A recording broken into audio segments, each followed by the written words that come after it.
নমস্কার বন্ধুরা, আমি পামেলা। আজকে চলে এসেছি একটি সুন্দর এই গরমেতে মাছের রেসিপি নিয়ে। মাছের ঝোল কিংবা ঝাল নয়, এটা হলো ধনিয়া কাতলা। তো ধনিয়া কাতলা কি সুন্দরভাবে করা যায় সেটাই আপনাদের কাছে আজকে দেখাবো বন্ধুরা।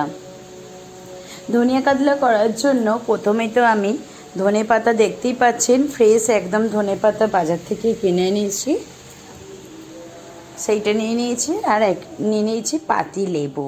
তো এইখানে একটু মাছটা ধুয়ে নিয়েছি, আমি এখানে 4 পিস মাছ নিয়েছি, তো আপনারা একটু বাড়িয়েও নিতে পারেন। এখানে মাছের লবণ, হলুদ গুঁড়ো আর পাতি লেবুর রস মেখে আমি 10 মিনিট মতন কিন্তু রেখে দেব। তারপরেই এটা মাছটা ভাজার জন্য প্রস্তুতি শুরু করব। এই মাছের ধনিয়া কাতলা রেসিপিটি খেতে কিন্তু খুব ভালো লাগে।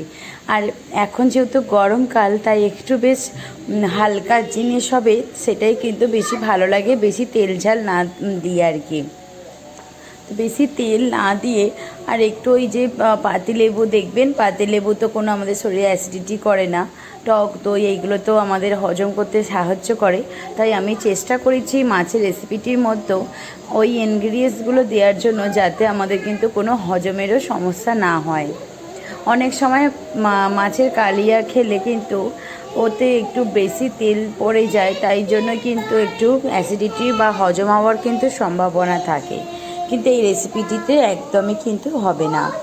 এই মিক্সার জারেতে নিয়ে নিলাম কিন্তু ধনেপাতা, আদা আর কাঁচা লঙ্কা।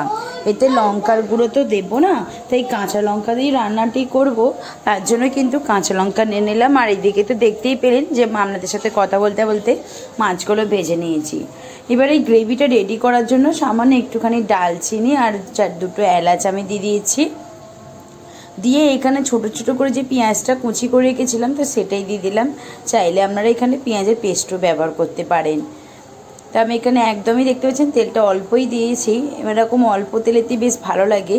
এই ধনিয়া কাতলা রেসিপিটি কিন্তু খেতে খুবই সুস্বাদু লাগে বন্ধুরা। বাড়িতে একবার অন্তত এরকমভাবে গরমের দিনে বানিয়ে দেখবেন, খেতে দারুণ লাগবে। আর একটুকু কিন্তু কোনো অ্যাসিডিটি হওয়ার কোনো কারণে নেই, কারণ আপনারা দেখতেই পাচ্ছেন, আর আগে গিয়েও দেখবেন যে কত সুন্দরভাবে রেসিপিটি তৈরি করেছি।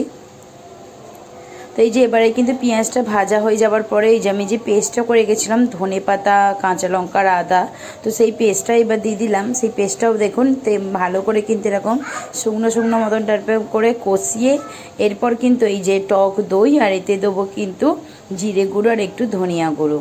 এটা দিয়ে ভালো করে কিন্তু ফেটিয়ে নেব।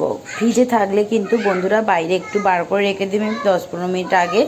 ফ্রিজে যে টকে দই যে ঠান্ডা ভাব, তো সেইটা কেটে যাবে। আর একটা স্মুথনেস, এরকম একটা পেস্ট মতন টাইপের ওই যে জিরে গুঁড়ো ধনে গুঁড়ো দিয়ে বানিয়ে নেবে। এবার এই যে এইটার সঙ্গে কিন্তু এবার অ্যাড করে দেবো, এটার সঙ্গে ভালো করে কিন্তু অ্যাডটা করে দেবো। আমি হাতের সাহায্যে ভালো করে কিন্তু চেঁচে একদম বাটি থেকে সমস্ত দই যে পেস্টটা মতন, তো সেইটা কিন্তু দিয়ে দিলাম।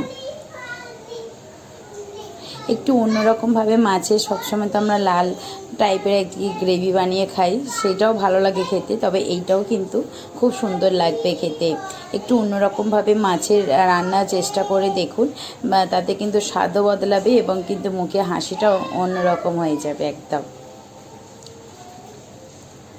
তো ভালো করে কিন্তু হয়ে গেছে কষানো, তেল ছেড়ে দিয়েছে। আমি তো লবণটা দিয়েই দিয়েছিলাম, আর হলুদ গুঁড়ো দেওয়া ছিল। তারপরে লঙ্কার গুঁড়ো তো আমি দেবো না, বললাম যে লঙ্কার গুঁড়ো আর দেবো না। এই যে দেখুন, এরপর কিন্তু এবার একটু জল দিয়ে দেবো। জল দিয়ে দেওয়ার পরে জলটা ফুটে উঠলে মাছগুলো কিন্তু ছেড়ে দেবো। এই রেসিপিটি ভাতের সঙ্গে কিন্তু, গরম ভাতের সঙ্গে অসাধারণ লাগে। একটু আলু ভাতে আর এই মাছটা হলে, রেসিপিটা হলে ধনিয়া কাতলা, তাহলে কিন্তু আর আপনার অন্য কিছু রেসিপি কোনো প্রয়োজন পড়বে না। এত সুস্বাদু খেতে হয়, আর বেশি ঝালও লাগবে না, কারণ এতে আমি কাঁচা লঙ্কা ব্যবহার করেছি।